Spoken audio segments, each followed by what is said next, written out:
Suspect is crashed along Cliffside Road.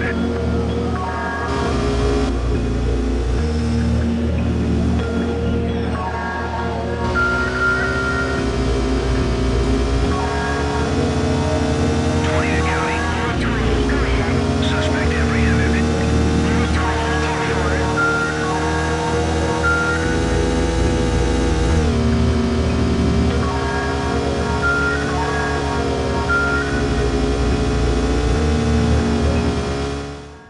There's something about PC racing games from the 90s that just gives me a carefree sense of comfort, calling back to all the time I spent as a kid playing these games on my mom's Dell computer.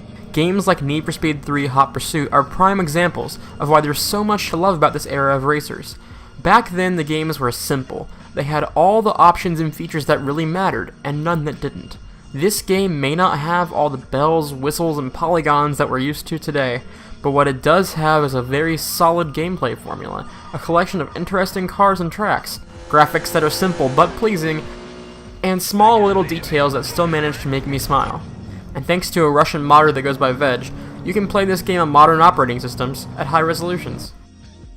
Hot Pursuit's gameplay is broken down into 4 modes. You've got single race, knockout, and tournament, which all work as you'd expect. But the real meat of the game is the Hot Pursuit mode. As you may have guessed, this mode revolves around police chases. You race head-to-head against one other driver, and the tracks in this mode are rife with police cars just waiting to give you a ticket for going 70 and 55. Unlike earlier games, the cars actually have to stop you, not just overtake you. You can get busted 3 times before getting arrested for realsies and losing the race, and believe it or not, this is actually pretty challenging.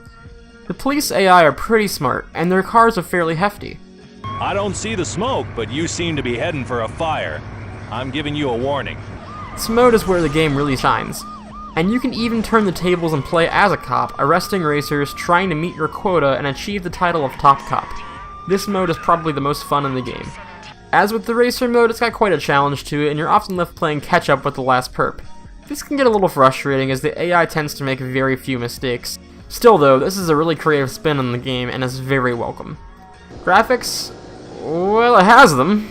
In 1998, GameSpot's reviewer was very impressed by the lack of pop-in and the fluidity of the graphics, and assigned this game an 8.9 out of 10.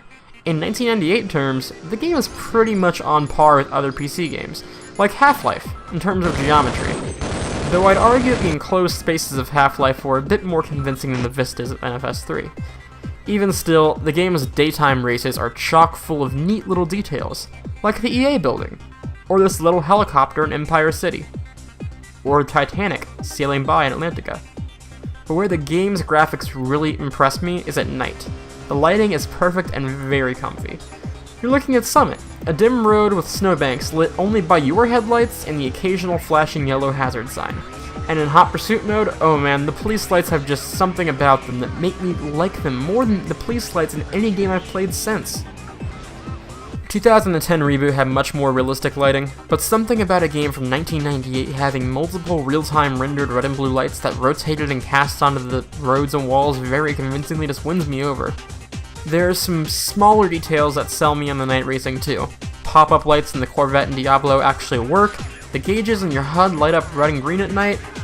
Like the previous games, NFS 3 uses a flat texture for the dashboard and steering wheel, rather than waste resources and harm performance by rendering a primitive 3D interior that would look worse anyways. The interiors of the more luxurious cars like the Jag XK8 and the Aston DB7 just throw me into that super comfy feeling of being in an 80s or 90s luxury car. Everything is leather or real wood, stereo has a dot matrix display, it's probably blue. The leather cleaner stuff smells like lemon pine sol. I just wish there was an early 90s Cadillac in this game, which there very well can be, if you so choose. There's a huge library of mods for this game, which you can probably gather based upon the presence of a Mark III Supra in this video. NFScars.net has a pretty big repository of custom cars for this game. Tracks too, including tracks from later NFS games.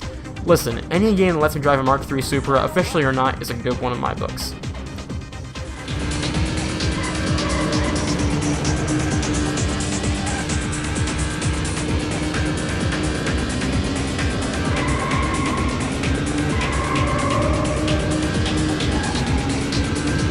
The engine sounds are okay, a little hairdryer-esque, but that was all racing games back then. And that police scanner sounds fantastic, especially in the stereo sound we take for granted today.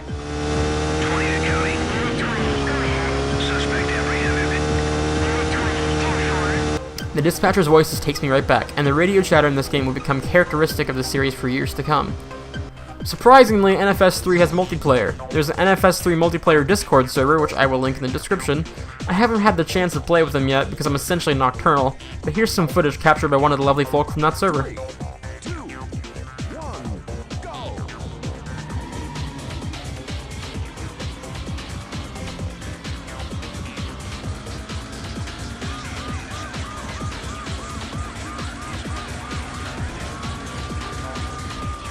Like any game I dedicate a whole video to on my channel, I have an immense amount of nostalgia and other positive emotions for NFS 3, and I could rant about that, but I think it's really best to close videos like this one out by letting the game speak for itself. Thanks for watching, and don't forget to subscribe. There's more 90s Need for Speed content coming very soon.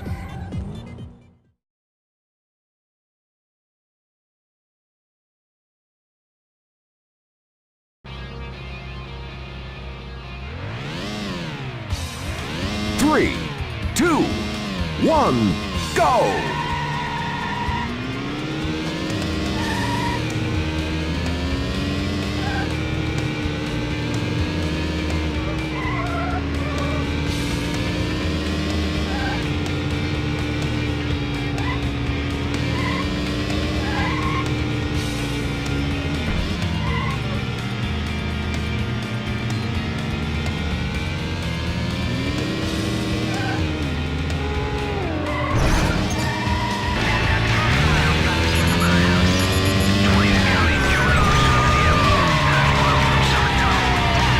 I don't see the smoke, but you seem to be heading for a fire.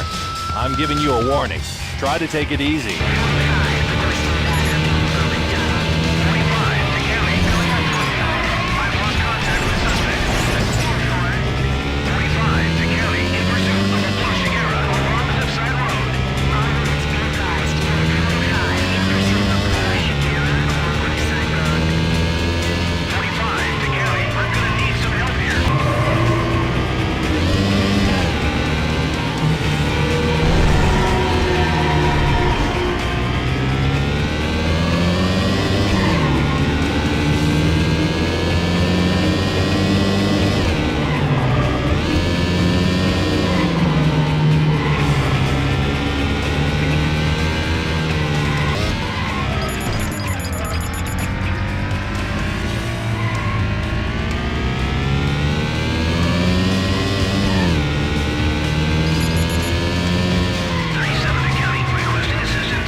Look like an illusion, I was cruising down the highway to hell, but my demons told me cool it. Lord forgive me for my sinning, but my niggas never choose it. If I'm riding, then I'm sliding, windows tinted, blowing loosies.